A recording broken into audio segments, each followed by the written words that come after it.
quando você começa a falar sobre produção de conhecimento, por exemplo, as pessoas pensam que, vamos pegar um exemplo aqui, a vacina para a Covid saiu de laboratório privado, né? Aí você vê, normalmente, esse pessoal liberal dizendo isso. Não, é um laboratório privado que produziu a vacina. Não é. O laboratório privado contratou gente que foi formada pela universidade pública. Gente em que o Estado investiu em 4 anos de graduação, mais 2 ou 3 anos de mestrado, mais 4 ou 5 anos de doutorado, mais talvez 1 ano de especialização, mais experiência de pesquisa. E você tem lá 20 anos de investimento do Estado nessa figura, aí essa figura sai do Estado, vai trabalhar num laboratório, e o laboratório paga o custo daquele titiquinho final da pesquisa dele, né? Para desenvolver a vacina, para vir um liberaloide chegar para você e dizer assim, não, é a iniciativa privada que fez. Não é, meu. Ciência é um troço caro, muito caro. Para você chegar a uma descoberta especificamente, para você alterar, conhecer o sentido de alguma coisa, um novo remédio, uma nova... Para você conseguir isso, gente, milhares de pessoas tentaram e deram com a cara na parede. Porque é assim que funciona.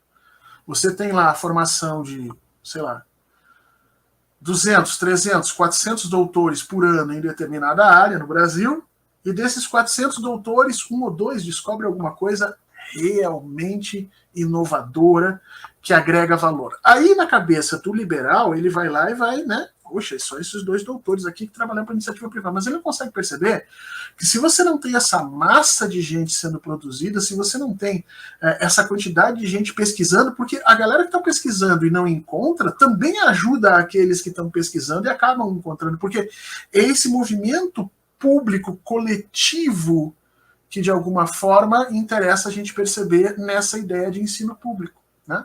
Especialmente no Brasil. Portanto, a gente tem a universalidade, nós temos a gratuidade, nós temos esse sentido de coletividade, né, de inclusão, de um conhecimento democrático, vem tudo isso junto dentro do sistema público. Não é só o pagamento ou não de mensalidades, há uma dimensão por trás nesse processo todo. E onde é que isso começa, gente? Isso começa especificamente no pós-Segunda Guerra, tá? É muito bem marcado isso. As universidades, antes da Segunda Guerra, se você pegar as universidades no mundo inteiro, tá? Não é só no Brasil, no mundo inteiro, no século XIX e até 1945, 1950, vamos botar assim, eles eram espaços de formação das elites daqueles países, só isso. Literalmente. A universidade servia para a formação das elites. Não havia nenhum sentido em formação social, não havia nenhum sentido em transformação social, não havia nenhum sentido de transformar o investimento em educação em uma política pública com benefício a um grupo maior da sociedade. Não, muito pelo contrário. Cada vez você insulava mais, né? Cada vez você usava aqueles recursos, aquele tempo e aquela possibilidade para formar grupos de pessoas cada vez mais elitizados. Em 1945, o presidente dos Estados Unidos, o Harry Truman, na época, falece o Roosevelt, e o Truman era vice do Roosevelt, o Truman assume, portanto. Quando cai a bomba de Hiroshima, quando saem as bombas de Hiroshima e Nagasaki, o Truman faz uma frase que muda necessariamente todo o entendimento das pessoas sobre o papel das universidades, as políticas públicas para a educação de alguma maneira, especialmente educação de 3º grau, tá? Ele diz a seguinte frase: a ciência superou a política. Segundo o Truman, a Segunda Guerra Mundial teria sido vencida, teria sido terminada não pela diplomacia, ou pela ciência política, ou pelos sentidos e interpretações, né, de teorias, não, teria sido terminada pela força da ciência através das pesquisas com a bomba atômica.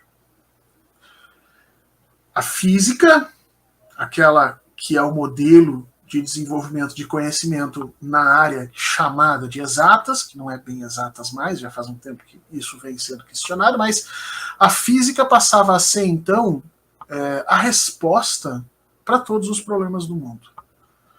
A pesquisa nessas áreas de geração de valor, por essa percepção do Harry Truman, era o que deveria mover a partir de então o século XX. E aí, é nesse momento que se passa nos Estados Unidos a construir modelos de universidade que tivessem uma maior abrangência social. Porque se percebeu que as descobertas científicas dependiam da quantidade de pessoas que estavam pesquisando. As pessoas pensam assim, não, depende da genialidade. E como é que você acha um gênio? Como é que você acha um pesquisador bem-sucedido? Como é que surge alguém que transforma efetivamente o seu campo de ensino? Ele surge como é que você descobre essa pessoa? Isso tem um jeito. É pescando de tarrafa, que nem a gente dizia, né? É jogando uma rede imensa, botando todo mundo dentro desse moedor de carne, a galera que chega lá do outro lado, poxa, então tá bom. Então, conseguiu se mostrar, na segunda metade do século XX, que a quantidade de pessoas que entravam dentro do sistema de produção de conhecimento, especificamente no terceiro grau, nas pesquisas, nas universidades, portanto, acabava sendo uma das variáveis importantes para o processo de inovação que as universidades, de alguma maneira, representavam. Então, os Estados Unidos passam a criar políticas públicas de inclusão dentro do sistema de ensino de terceiro grau, e a partir dali começa a surgir a ideia, então, do público nos Estados Unidos. A bibliografia a respeito ainda explica que também o Harry Truman vai fazer, no final da Segunda Guerra Mundial, uma das coisas que foi um enorme erro não ter sido feito na Primeira Guerra Mundial. Ele vai usar as universidades para oferecer uma forma de inserção e um sentido de vida para aquelas pessoas que voltaram da guerra. A guerra de 39 a 45 bagunçou a cabeça de um monte de gente, assim como tinha acontecido lá na Primeira Guerra Mundial. Só que lá na Primeira Guerra Mundial, os estados cagaram e andaram para quem estava voltando. E o resultado foi o quê? Foi a geração do fascismo. O fascismo, especialmente na Alemanha e na Itália, a formação do Partido Fascista no Mussolini é evidente que você tem 1/3 de indivíduos que eram pessoas que tinham retornado da Primeira Guerra Mundial, com enormes problemas psicológicos, com enormes problemas de saúde, com enormes problemas políticos, e se sentiram completamente desamparados pelo Estado. Na Segunda Guerra Mundial, os Estados Unidos vão enfrentar um problema semelhante. Muita gente voltando de um campo de guerra, gente completamente pirada, gente. E aí você tem um cara que está lá com seus 30 e poucos anos, passou 6 anos dentro de uma guerra, portanto, sei lá, ele entrou como soldado com 20 e poucos. Parte da vida dele, da transformação dele como adulto, foi feito num campo de batalha, com regras que são completamente aversas ao sentido de uma sociedade em tempo de paz. Esse cara conseguiu sobreviver à Segunda Guerra e ele volta para o seu país ganhando uma grana, porque, né, cumpriu a sua missão, venceu, então o Estado vai pagar uma grana para ele, mas completamente dissociado de tudo o que se poderia imaginar de uma vida civil. Para resolver esse problema nos Estados Unidos, eles vão utilizar também as universidades.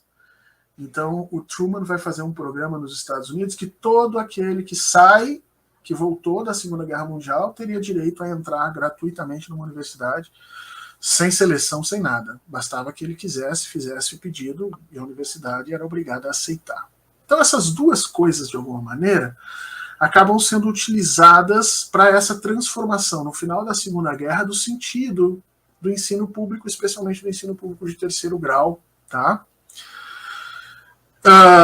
Criam-se políticas, portanto, inclusivas para as universidades, criam-se linhas de investimento em pesquisa, muito em função do efeito da bomba atômica. E aí surge uma das primeiras coisas interessantíssimas, porque nos Estados Unidos o governo inicialmente pensava em investir apenas em pesquisa na área de exatas, pesquisa que gerasse valor imediato, né? Então, física, química, farmácia, né? Alguma coisa na psicologia, especialmente quando se tratava dos métodos metrificados e tudo mais. Né? Mas aí entra uma das figuras basilares que naquele momento já estava nos Estados Unidos e que era referência para o mundo inteiro, chamado Albert Einstein. E o Albert Einstein começa um movimento, né, a partir de uma frase que ele mesmo disse, que a política era muito mais complicada do que a física, né? E ele começa, junto com outros indivíduos, a trabalhar uma perspectiva de que o investimento público em pesquisa deveria contemplar de forma equânime todos os cursos dentro de uma universidade.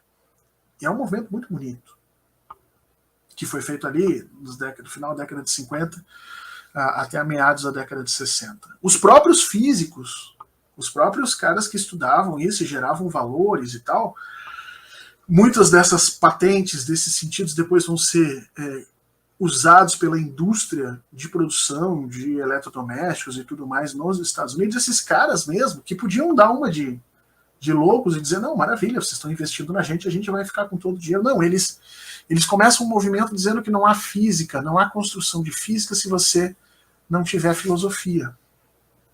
Não há química se você não tiver literatura. Que tipo de sociedade você vai formar se você tiver apenas investimento para a produção de tecnologias disruptivas, como foi a tecnologia nuclear? E essa foi uma reflexão que o Einstein trouxe, né, da própria experiência dele na Alemanha.